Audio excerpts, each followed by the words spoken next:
在地方的小经济，要来讲成米乡这种卡马豆，高雄的美浓是台湾上大的产区，一年的产值高达6亿。入选今年100大青年农民的陈宪正，看到这种卡马豆发展的前景，9年前甲保险撕掉，回乡来种这种的卡马豆，伊坚持友善种植，种植的技术嘛一直咧进步。以前的卡马豆皮薄芳甜，色水更滑，人客食了好食，拢变老主顾。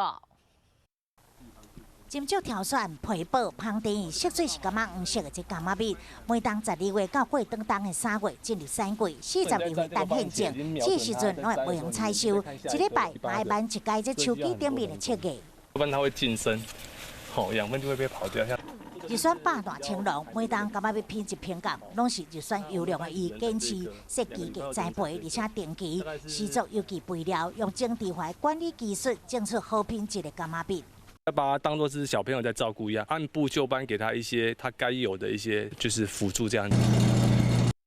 采收完了后，进入汰选、清洁，再个装箱，冬干现满的，再个栽培，维持新鲜度甲口感。每收5公斤，最少会当卖到400块。一分地正式面积一档会当产出3.6吨。陈米乡的柑仔蜜，美浓规区200多公顷的产地，一档的柑仔蜜产值都超过6亿，因为营养价值悬，佮有饱足感，是袂少女性喜爱的减肥圣品。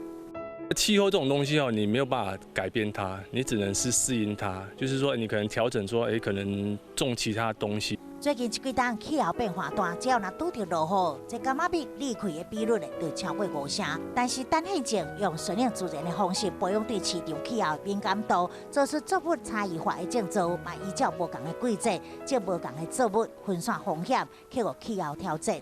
嘛以无毒的栽种种出属于家己的果实。